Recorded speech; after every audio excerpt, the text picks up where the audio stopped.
નમસ્કાર. ચાલો એક વાત વિચારીએ. એક ખૂબ જ શક્તિશાળી ઇલેક્ટ્રિક મોટર છે અને આપણે એની તાકાત માપવી છે, પણ એને પૂરી સ્પીડ પર ચલાવવી એ તો બહુ જોખમી છે. તો શું કોઈ રસ્તો છે? હા, બિલકુલ છે. આજે આપણે એન્જિનિયરિંગની એક એવી જ સ્માર્ટ ટેકનિક વિશે જાણીશું જે આ કામને એકદમ સરળ અને સુરક્ષિત બનાવી દેશે. આ ખરેખર એક મોટો પડકાર છે. કોઈ પણ મોટી મશીનરીને એની પૂરી તાકાત પર ચકાસવામાં હંમેશા જોખમ રહેલું છે. તો પછી એન્જિનિયરો આ સમસ્યાનો ઉકેલ કેવી રીતે લાવે છે?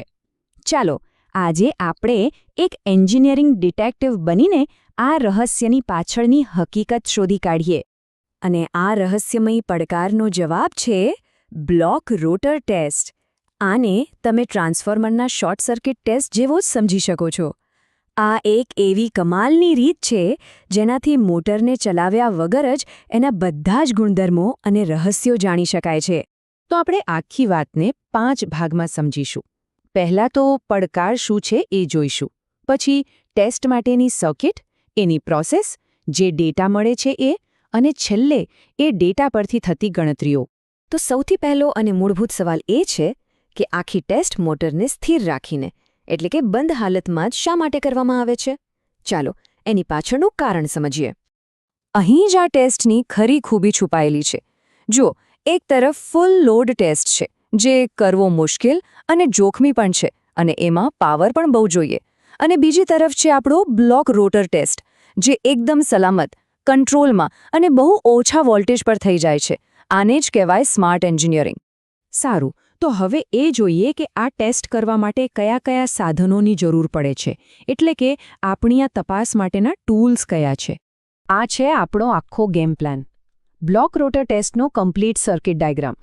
દેખાવમાં થોડું જટિલ લાગી શકે, પણ ગભરાવાની જરૂર નથી. આ આપણી આખી પ્રોસેસનો આધાર છે. ચાલો, આના મુખ્ય ભાગોને એક પછી એક સમજીએ.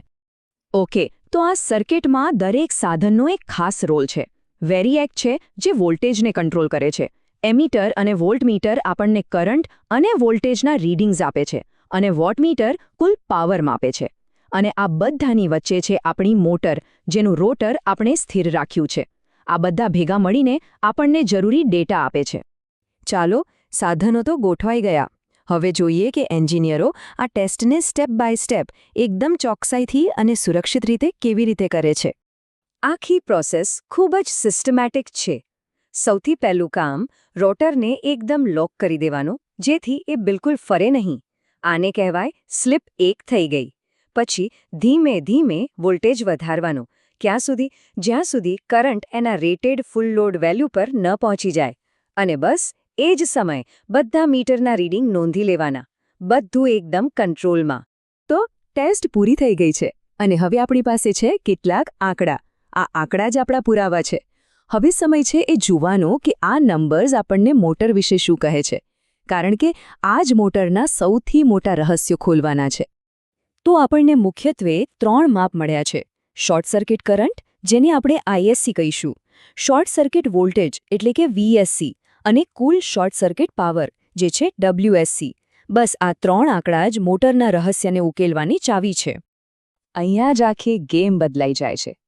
ખબર છે, વોટમીટરે જે પાવર બતાવ્યો એ બીજું કંઈ નહીં, પણ મોટરના વાઇન્ડિંગમાં ગરમીના રૂપમાં જે એનર્જી વેડફાઈ રહી છે એ જ છે, જેને આપણે કોપર લોસ કહીએ છીએ. આ ટેસ્ટ આપણને સીધો જ એ નુકસાનનો આંકડો આપી દે છે. કમાલ છે ને? ચાલો, હવે આપણે આજના સૌથી રોમાંચક ભાગ તરફ આગળ વધીએ. ગણતરીઓ. અહીં આપણે જે કાચો ડેટા ભેગો કર્યો છે એના પરથી મોટરના પરફોર્મન્સના અસલી રહસ્યો જાણીશું. તો આપણી ગણતરી આ 3 ફેઝ પાવરના ફોર્મ્યુલાથી શરૂ થાય છે. હવે જુઓ, WSC, VSC અને ISC, આ ત્રણેય તો આપણે માપી લીધા છે. તો હવે આ સૂત્રમાં ફક્ત એક જ વસ્તુ અજાણી છે, અને એ છે પાવર ફેક્ટર, એટલે કે cos phi SC. અને એને શોધવું તો એકદમ સહેલું છે. બસ પેલા સૂત્રને થોડું આમથી તેમ ગોઠવી દો અને મળી ગયો આપણને મોટરનો શોર્ટ સર્કિટ પાવર ફેક્ટર. આ ખૂબ જ મહત્વનો આંકડો છે, જે બતાવે છે કે મોટર પાવરનો કેટલો અસરકારક રીતે ઉપયોગ કરે છે. અને હવે આવે છે આ ટેસ્ટનો સૌથી મોટો જાદુ. આ એક સરળ ગણતરીથી એન્જિનિયરો એક ભવિષ્યવાણી કરી શકે છે એ લોકો કહી શકે છે કે જો આ મોટરને એના પૂરા વોલ્ટેજ પર ચાલુ કરવામાં આવે તો એ સ્ટાર્ટ થતી વખતે કેટલો જબરદસ્ત કરંટ લેશે અને આ બધું જ મોટરને કોઈપણ જાતના જોખમમાં મૂક્યા વગર. ટૂંકમાં કહીએ તો બ્લોક રોટર ટેસ્ટ ફક્ત એક ટેસ્ટ નથી, એ એન્જિનિયરો માટે એક સલામત, સ્માર્ટ અને ખૂબ જ શક્તિશાળી ટૂલ છે. એ એવા રહસ્યો ઉજાગર કરે છે જેના માટે મોટરને એની પૂરી તાકાત પર ચલાવવાની જરૂર જ નથી પડતી. આના પરથી એ ખ્યાલ આવે છે કે એન્જિનિયરિંગની દુનિયા આવી સ્માર્ટ અને ક્રિએટિવ રીતોથી ભરેલી છે.